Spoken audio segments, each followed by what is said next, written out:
The letter that changed everything. 1. The rain drummed against the hospice window as Margaret Chen sat beside her father's bed, watching his labored breathing. At 82, Dr. James Chen had dedicated his life to healing others, but now cancer was winning the battle he couldn't fight with a stethoscope and prescription pad. 2. There's something. He whispered, his voice barely audible above the storm outside. In my desk, bottom drawer, behind the medical journals. Margaret leaned closer. What is it, Dad? 3. But his eyes had closed again, leaving her with another unfinished sentence, another mystery in a week full of them. Have you ever sat beside someone you love, knowing time is running out, desperate to understand what they're trying to tell you? Type yes if you've been there. 3 days earlier, Margaret had flown in from Seattle, expecting to spend a few final weeks with her father. She was a successful architect, 45 years old, with a corner office and a life that looked perfect from the outside. But sitting in this small Montana town where she'd grown up, she realized how little she actually knew about the man who had raised her. The desk he'd mentioned sat in his home office, untouched since he'd entered hospice care 2 weeks ago. Margaret had been putting off going through his papers, not ready to face the finality of sorting through a lifetime of memories. But his words haunted her. Behind the medical journals. That evening, she finally drove to the house where she'd spent her childhood. Everything looked smaller than she remembered, but his office remained exactly as it had always been, walls lined with medical textbooks, diplomas, and photographs of patients whose lives he'd saved over 4 decades of practice. She pulled open the bottom drawer of his mahogany desk. Medical journals filled the space, exactly as he'd said. But as she moved them aside, her fingers found something unexpected, a manila envelope, thick with contents, her name written across it in her father's careful handwriting. Inside were letters. Dozens of them. All addressed to her, all in her father's hand, dating back nearly 20 years. The first was dated just after her college graduation. My dearest Margaret, it began, today I watched you walk across that stage, and I was so proud I could barely contain myself. But I also felt something I've never told you, regret. Not for who you've become, but for all the words I never said, all the conversations we never had because I was always at the hospital, always answering another call. Margaret's hands trembled as she read. Her father had written to her every few months for nearly 2 decades, pouring out all the thoughts he'd never been able to express in person. Letters about his pride in her achievements, his worries about her happiness, his own struggles with being an absent father who cared more than he ever knew how to show. Ever found something that completely changed how you saw your past? Share your story in the comments below. The second letter was written after her mother's funeral 8 years ago. Margaret, I watched you stand so strong beside me today, and I realized something terrible. I don't know how to comfort you because I never learned how to comfort myself. Your mother was the heart of our family, and without her, I'm just a man who knows how to heal bodies but not souls. I want to tell you about the night you were born, about how she held my hand and made me promise that no matter how busy I got with work, I would never forget that you were the most important patient I'd ever have. I broke that promise so many times, and I don't know how to fix it now. Margaret set the letter down, tears blurring her vision. She remembered that funeral, remembered feeling so alone even with her father right beside her. She had interpreted his silence as indifference, never imagining he was drowning in his own grief and regret. The letters continued chronologically, each one a window into the heart of a man she thought she knew. He wrote about watching her build her first architecture model at age 10, about staying awake nights worrying when she moved across the country for work, about the Christmas dinners where he sat quietly not because he didn't care, but because he didn't know how to bridge the gap his career had created between them.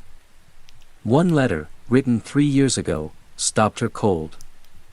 Margaret, I know you think I don't see your pain, but I do. I see how you work 16-hour days to avoid going home to an empty apartment.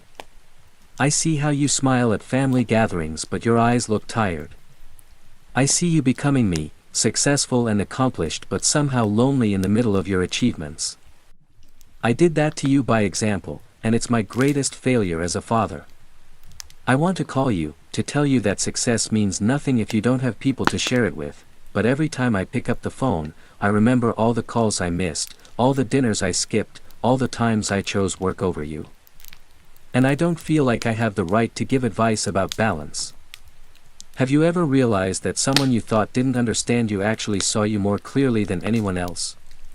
Hit the heart if this resonates. Margaret looked up from the letters, seeing her father's office with new eyes. The medical books she'd always resented, thinking they represented his priorities over family, were interspersed with small framed photos of her, at science fairs, graduation ceremonies, even candid shots she didn't remember him taking. On his desk, barely visible under stacks of patient files, was a small glass paperweight she'd made him in 4th grade art class. He'd kept it there for over 30 years. She found her phone and called her assistant in Seattle. "Cancel everything for the next 2 weeks," she said. "Actually, cancel everything for the next month. I need to be here." The next morning, Margaret sat beside her father's hospital bed with the letters in her lap. His eyes opened slowly, focusing on her face with more clarity than she'd seen in days. "You found them," he whispered. "Why didn't you ever give these to me?" she asked, her voice thick with emotion. He managed a small smile. "I was waiting for the right time. Turns out there's never a right time for some conversations. Only too late." Margaret took his hand, feeling how fragile it had become. "Dad, I need you to know something. I became an architect because of you." His eyebrows raised slightly. "Not despite your absences, but because of them. Every night you weren't home, I would design imaginary houses where families would gather for dinner every evening, where fathers would read bedtime stories, where no one would ever feel alone. I was trying to design the home I thought we should have had." Tears slipped down his weathered cheeks. "I'm so sorry, Margaret. I wanted to be better, I just didn't know how. But you were good, Dad. You just showed it differently. Do you know how many people stopped me at Mom's funeral to tell me about lives you'd saved? How many Christmas cards we got from families whose children were alive because of your work? I was angry that you weren't home for dinner, but other children were home for dinner because you were at the hospital saving their lives. Ever had a conversation that healed decades of misunderstanding? Share what forgiveness means to you." Over the next week, Margaret read every letter aloud to her father. They talked about memories she'd forgotten, about misunderstandings that had shaped both their lives, about love that had always existed but had never found the right words. On a particularly difficult day when his pain was severe, she read him the letter he'd written about her college graduation. As she finished, he squeezed her hand with surprising strength. "There's more," he whispered. "In the drawer, one more envelope." This envelope was different, newer, thicker. Inside were architectural drawings, detailed and professional. Plans for a community center, designed specifically for the small Montana town where he'd practiced medicine for 40 years. At the bottom of each page, in his careful script, designed in honor of Margaret Chen, who taught her father that the most important structures we build are the bridges between hearts. "I hired an architect friend to help me," he explained. "Used my savings. It's already funded. The town approved it last month. They're breaking ground in the spring." Margaret stared at the plans, seeing her own design philosophy reflected in every detail: spaces that brought people together, rooms filled with natural light, areas specifically designed for healing and community connection. "The pediatric wing is named after your mother," he continued. "The reading room is yours. But Margaret, I need you to oversee the construction. I need you to stay. Sometimes the most unexpected gifts come wrapped in goodbye. Have you ever experienced an ending that was actually a beginning? Tell us about it." Margaret looked at her father, then at the architectural plans, then at the small town visible through the hospital window. For 20 years, she'd been running from this place, thinking it represented everything she wanted to escape. Now she saw it differently, not as a limitation, but as a foundation. "I'll stay," she said. "I'll build it exactly as you envisioned." James Chen died peacefully 3 days later, holding his daughter's hand as morning sunlight streamed through the hospice window. Margaret was reading him the final letter he'd written, dated just 1 month earlier. My dearest Margaret, if you're reading this, then you found all my words that were too important to say out loud and too precious to leave unsaid. You were never my greatest failure as a father, you were my greatest success as a human being. Every life I saved in the hospital was practice for the most important healing I ever attempted, the distance between us. I hope these letters build the bridge I never learned to construct with spoken words. I love you beyond measure, beyond time, beyond the silence that separated us. Build something beautiful, my daughter. You always have. Have you ever received words of love just when you needed them most? Type love if someone's words changed your life.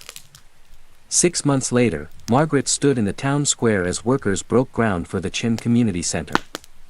The entire town had gathered for the ceremony, many of them patients her father had treated over the decades.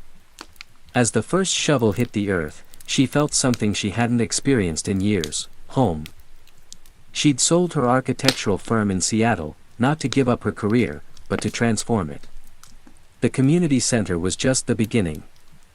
She was designing a healing garden for the hospital, affordable housing for young families, and a new wing for the elementary school where she'd once sat in class wishing her father would come to just one school play.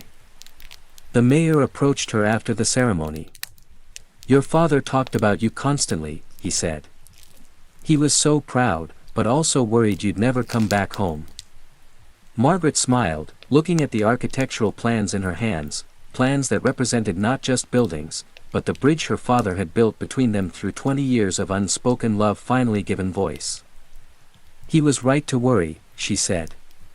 I needed to leave to become who I was supposed to be. But I also needed to come back to understand who I'd always been. That evening, Margaret sat in her father's office, now her own. She pulled out a sheet of paper and began to write. Dear Dad, today we broke ground on your dream, but I want you to know, you already built the most important structure of all.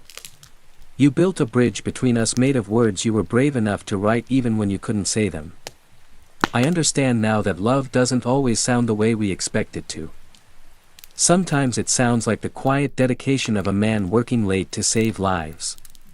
Sometimes it looks like letters written in secret, holding all the tenderness that couldn't find its way into daily conversation. You taught me the most important lesson an architect can learn: the strongest foundations are built from understanding, forgiveness, and love that finds a way to reach across any distance. Have you ever discovered that love was there all along, just speaking a different language? Share your story of unexpected understanding. The Chin Community Center opened 18 months later, its walls filled with the sound of children playing, families gathering, and a community coming together in spaces designed for healing and connection. In the reading room dedicated to Margaret's memory of her mother, she placed a small plaque with words from her father's final letter: build something beautiful. You always have. But the most beautiful thing she'd built wasn't made of brick and mortar. It was the understanding that sometimes the most profound conversations happen in silence, that love doesn't always announce itself with words, and that the greatest gift we can give someone is not just our presence, but our willingness to truly see the love they're trying to show us, even when it comes wrapped in forms we don't immediately recognize. Every evening, Margaret writes letters to her father, telling him about the lives being changed in the center that bears his name, about the town that misses him, about the daughter who finally understands that she was never unloved, just loved by a man who expressed it through dedication, sacrifice, and finally, through the courage to write down all the words he'd carried in his heart. Sometimes the most healing stories are the ones where we discover love was there all along. If this story touched your heart, share it with someone who needs to know that understanding can bloom even after goodbye. Subscribe to Healing Heart Stories, where every ending becomes a new beginning. In a world full of noise, sometimes the most important messages are written in silence, waiting for the right moment to build bridges between hearts that thought they were forever apart. Have you written a letter you've never sent? Maybe today is the day. Share your thoughts on love that finds its way across time and silence. A message of hope and healing. This beautiful story reminds us that love doesn't always speak our language, but it's always there waiting to be discovered. Margaret's father spent decades writing letters he couldn't say aloud, proving that sometimes the strongest love lives in the quiet spaces between words. What touches my heart most deeply? The realization that her father saw her pain all along, her late nights at work, her loneliness, her drive for success that mirrored his own. He understood because he'd walked that same path. His letters weren't just apologies, they were a father's gentle way of saying, "I see you, I understand you, and I love you exactly as you are." The healing power of perspective. Margaret thought her father's absence meant he didn't care. In reality, every night he wasn't home for dinner, other children were home for dinner because he was saving their lives. Sometimes what feels like neglect is actually sacrifice we can't see. Why this story brings peace. It shows us that understanding can bloom even after goodbye. That love finds a way to bridge any distance. That our greatest pain often comes from misunderstanding, and our deepest healing comes from finally seeing the love that was always there.